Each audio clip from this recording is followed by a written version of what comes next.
Hello friends, net संसार में आपका स्वागत है। मैं संजीव चौहान आपको इस समय बता रहा हूं MS वर्ड 2007 के बारे में।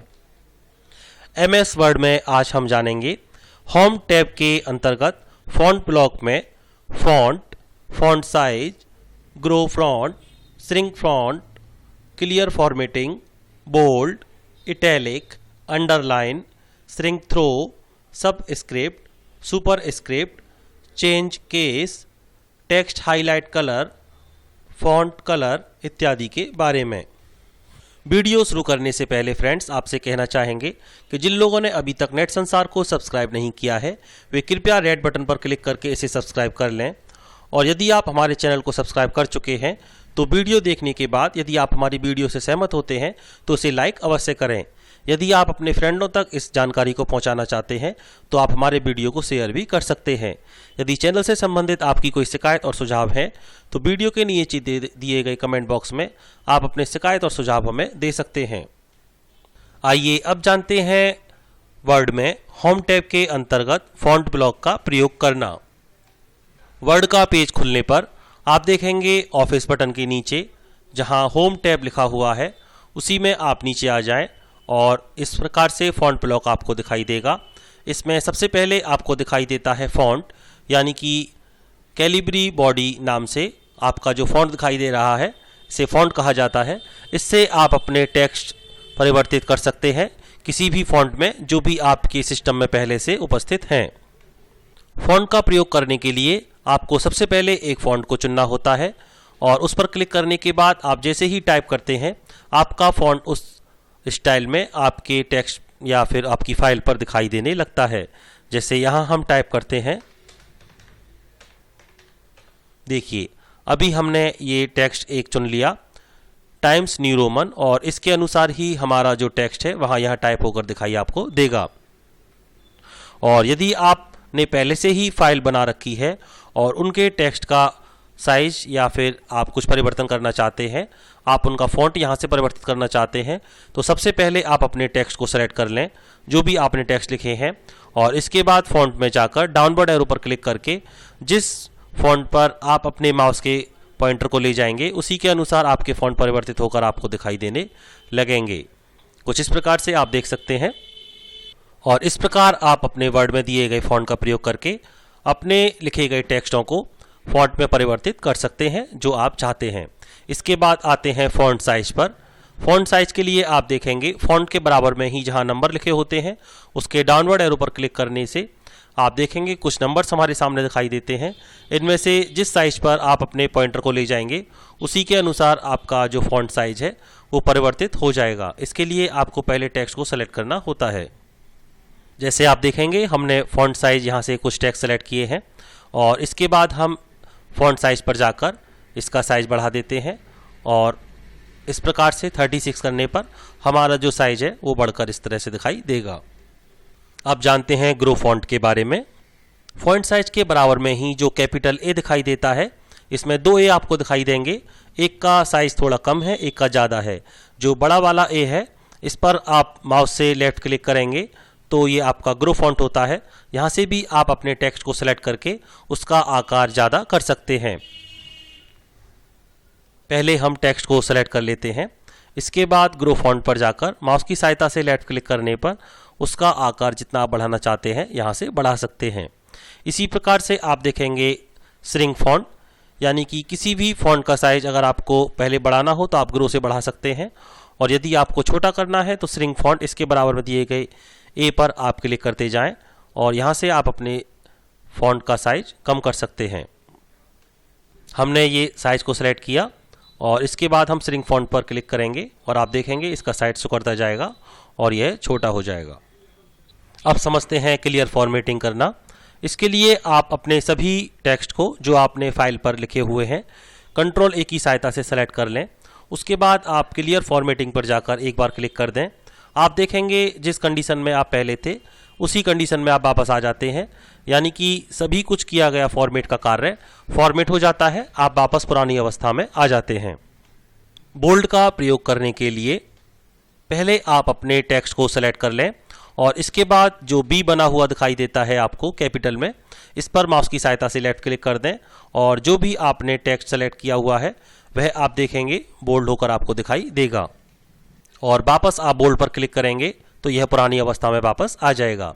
इसी प्रकार से इटैलिक का प्रयोग करने के लिए आप देखेंगे, हमने पहले इसको बड़ा कर देते हैं आपको समझाने के लिए, और अब हम इटैलिक का प्रयोग करेंगे। हमने टेक्स्ट को सेलेक्ट किया है और इटैलिक पर हम जैसे ही क्लिक करते हैं आपका जो टेक्स्ट है कुछ तिरछा होकर आपको दिखाई देता है। इसी प्रकार से अंडरलाइन का प्रयोग करने के लिए आप किसी टेक्स्ट के नीचे लाइन लगाना चाहते हैं, लाइन खींचना चाहते हैं, तो आप देखिए यू पर हम क्लिक करते हैं माउस की सहायता से तो इसके नीचे अंडरलाइन आ जाती है। यू के बराबर में ही आपको एक डाउनवर्ड एरो दिखाई देता है, इस पर आप क्लिक करेंगे माउस से और आप देखेंगे जो अंडरलाइन के प्रकार हैं कुछ आपको प्रकार दिखाई देते हैं। जैसे आपको डबल अंडरलाइन लगानी है अपने टेक्स्ट के नीचे, या डॉटेड में लगानी है, या डेड डैश में लगानी है, तो आप इनका प्रयोग कर सकते हैं।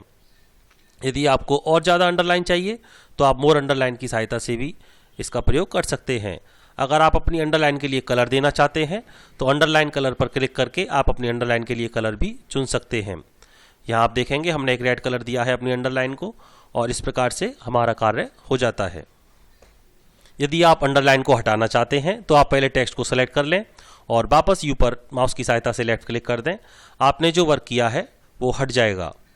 श्रिंक थ्रो करने के लिए जब आपके द्वारा लिखे गए टेक्स्ट के बीचों बीच में आपको लाइन खींचनी होती है तो आप उसे श्रिंक थ्रो भी कर सकते हैं।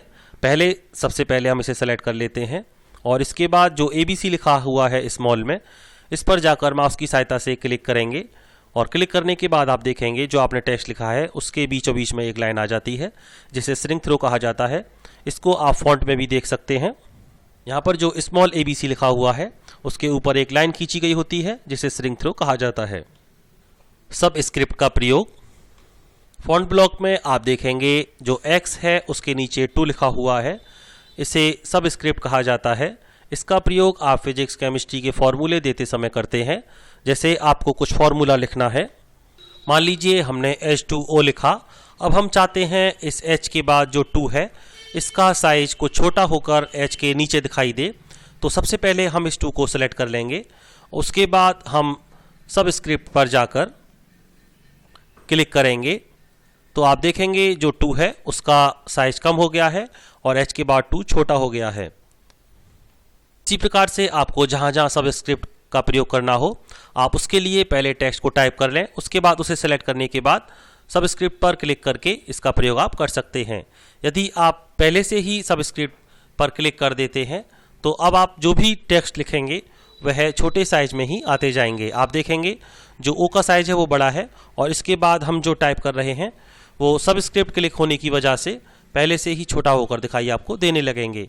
सेलेक्ट होने पर इस पर आप देखेंगे जो कुछ येलो कलर आपको दिखाई देता है, कुछ इस प्रकार से सेलेक्ट होने पर ये आपको दिखाई देते हैं। सब स्क्रिप्ट की तरह से ही सुपर स्क्रिप्ट का प्रयोग भी आप अपने टेक्स्ट के लिए करते हैं। आप देखेंगे हमने नीचे एक फॉर्मूला लिखा है, जैसे हमने 10th लिखना है और हमने 10 के बाद TH लिखा है और सभी का साइज समान है, लेकिन हम चाहते हैं जो TH है वो कुछ छोटा होकर ऊपर आ जाए। इसके लिए हम सुपर स्क्रिप्ट का प्रयोग करते हैं।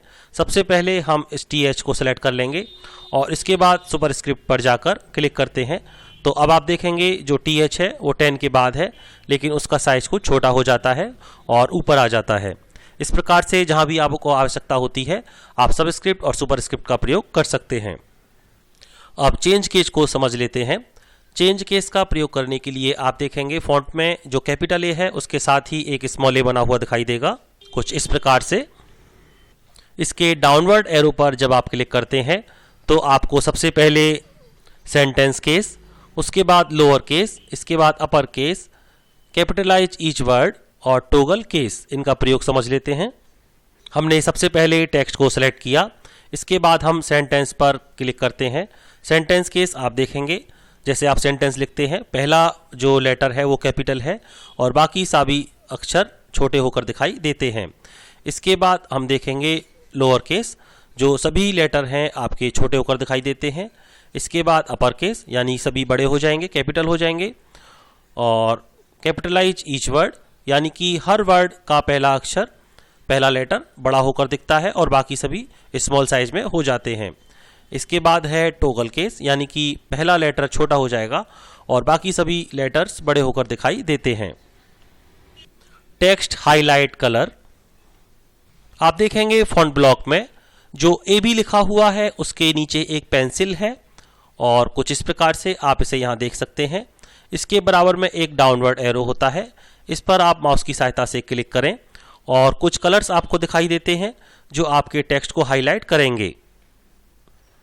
ये आप देख सकते हैं, जो भी कलर आप इसमें से चुनेंगे उसी के अनुसार आपका टेक्स्ट हाईलाइट होकर दिखाई देगा। इसमें फ़ॉन्ट कलर नहीं होता है, लेकिन फ़ॉन्ट के पीछे एक कलर आपको दिखाई देता है जो आपके टेक्स्ट को उभरा हुआ बनाता है और जिसे आप दूर से भी आसानी से पढ़ सकते हैं। इस पर क्लिक कर देते हैं किसी एक पर, तो आपका जो हाईलाइट का वर्क है आपके टेक्स्ट के ऊपर आ जाता है। और यदि आप इसको हटाना चाहते हैं तो आप पहले इसे सेलेक्ट करें और इसके बाद वापस हाईलाइट पर क्लिक करके आप देखेंगे नो कलर, इस पर जाकर आप क्लिक कर दें और नो कलर होने से आपका जो हाईलाइट है वो हट जाएगा। फॉन्ट कलर का प्रयोग करना, फॉन्ट कलर के प्रयोग के लिए आप देखेंगे जो आपका कैपिटल A है फॉन्ट ब्लॉक में, उसके नीचे कुछ कलर बना हुआ होता है और इसके डाउनवर्ड एरो पर आप क्लिक करके देख सकते हैं। इसमें जो भी कलर आते हैं उनका प्रयोग आप अपने टेक्स्ट के लिए कर सकते हैं। इसके लिए हमने कुछ टेक्स्ट सेलेक्ट किया, उसके बाद हम फॉन्ट कलर पर जाकर डाउनवर्ड एरो पर क्लिक करेंगे और इसमें से जो भी कलर हम अपने फॉन्ट के लिए चाहते हैं उसे यहाँ से क्लिक करके चुन लेते हैं और इस प्रकार आपका फॉन्ट कलर हो जाता है। इसमें आप मोर कलर का भी प्रयोग करके बाकी और कलर आते हैं उनका भी प्रयोग आप अपने टेक्स्ट के लिए कर सकते हैं। आप कलर हल्का चाहते हैं तो आप हल्का कलर प्रयोग कर सकते हैं।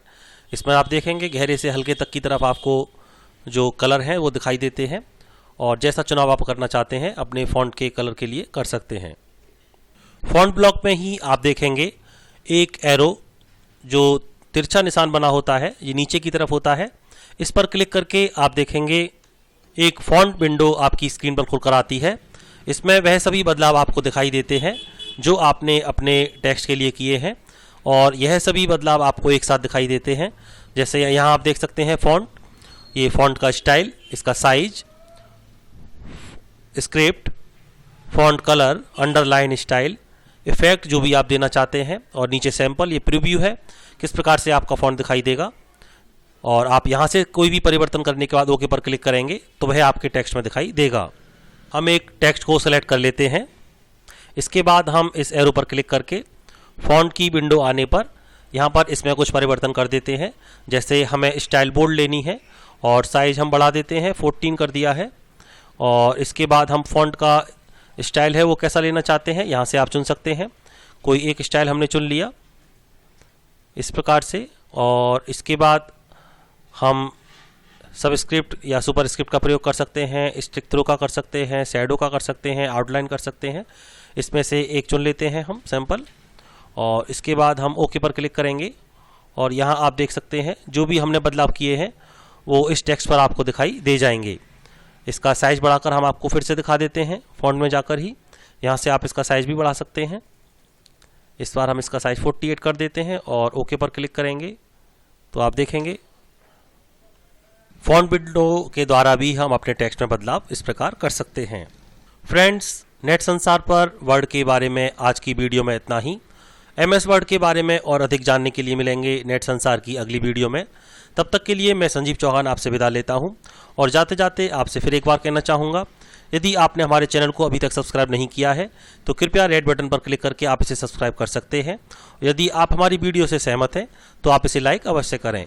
यदि चैनल से संबंधित आपकी कोई शिकायत और सुझाव है तो वीडियो के नीचे दिए गए कमेंट बॉक्स में आप अपनी शिकायत और सुझाव हमें दे सकते हैं। नेट संसार में वीडियो देखने के लिए आप सभी का बहुत बहुत धन्यवाद।